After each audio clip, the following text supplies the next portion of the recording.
Hi అండి, నమస్తే. నేను మీ కమల. వెల్కమ్ టు కమల వంటింటి రుచులు. ఈరోజు మనం క్రిస్పీగా ఉండేటువంటి మిల్ మేకర్ పకోడీ అయితే చేసుకుందామండి. అది బండి మీద దొరికే విధంగానే ఇంట్లో ఈరోజు ప్రిపేర్ చేసుకుందాము. ముందుగా ఒక బౌల్ అయితే తీసుకుందాము. దాంట్లోకి మిల్ మేకర్ వేసుకుందాం. ఇక్కడ నేను 1/2 కప్ మిల్ మేకర్ తీసుకున్నాను. దీంట్లోకి బాయిల్ చేసినటువంటి వాటర్ అయితే యాడ్ చేసుకుందాము. ఇవి ఇలా వేసుకుని ఒక 10 నిమిషాలు అయితే ఉంచుకోవాలి. ఇలా 10 నిమిషాల తర్వాత బాగా నాని చూసారండి, ఈ విధంగా నానాలి. ఇలా నానిన వాటిని పిండుకుని ఒక బౌల్లోకి అయితే ట్రాన్స్ఫర్ చేసుకుందాము.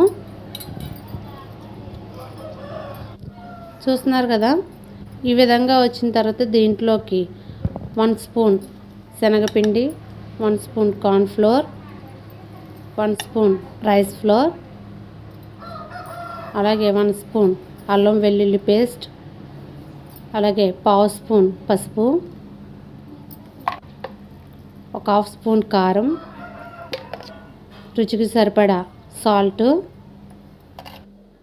ఒక 1/2 స్పూన్ ధనియాల పొడి, ఒక 1/2 స్పూన్ జీలకర్ర పొడి, 1 స్పూన్ నిమ్మరసం వేసుకోవాలి. ఇవన్నీ వేసుకుని బాగా కలుపుకుందాము. నేను ఇక్కడ 1/2 కప్ తీసుకున్నాను కాబట్టి మిల్ మేకర్ నేను 1 స్పూన్ వేసుకున్నాను. అన్నీ ఫుల్ కప్ తీసుకుంటే కనుక మీరు బాగా ఫుల్ కప్ తీసుకుంటే అన్నీ కూడా 2 స్పూన్స్ యాడ్ చేసుకోండి. ఇవి ఇలా కలుపుకోవాలి. మీకు అవసరమైతే గట్టిగా ఉంది అనుకుంటే కనుక మీరు వాటర్ లైట్గా స్ప్రింకిల్ చేసుకుని కలుపుకోవచ్చు. నాకైతే వాటర్ సరిపోయింది. చూస్తున్నారు కదా, నాకు ఇలా వచ్చింది. ఈ విధంగా నాకు సరిపోయింది. కొంచెం గట్టిగా ఉంటే కనుక వాటర్ స్ప్రింకిల్ చేసుకుని కలుపుకోండి.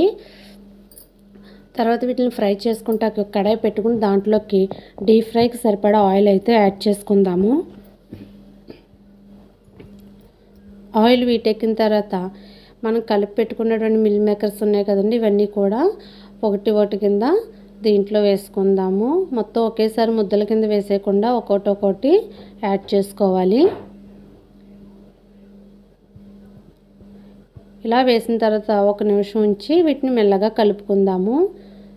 చూస్తున్నారు కదండి, ఈ విధంగా కలుపుకోవాలి. వీటిని గోల్డెన్ బ్రౌన్ కలర్ వచ్చే వరకు కూడా బాగా ఫ్రై అవనిద్దాము.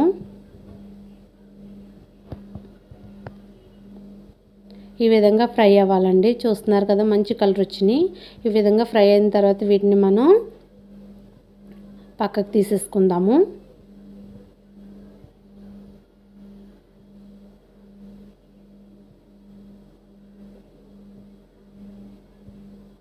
ఇలా తీసుకున్న దాంట్లో మిగిలిన ఆయిల్లో 2 పచ్చిమిర్చి కట్ చేసుకుని పొడవుగా చీరుకుని ఫ్రై అయితే చేసుకోవాలి. వీటిని కూడా పక్కన పెట్టుకుందాం.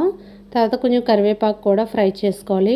ఇవన్నీ కలుపుకుని మనం ఒక ప్లేట్లో వేసేసుకుందాం. తర్వాత అది చాప్ చేసిన ఆనియన్స్ కూడా పైనుంచి కొంచెం స్ప్రింకిల్ చేసుకుని ఒక నిమ్మకాయ పెట్టుకుని దీన్ని సర్వ్ చేసుకుంటే చాలా అంటే చాలా బాగుంటుందండి.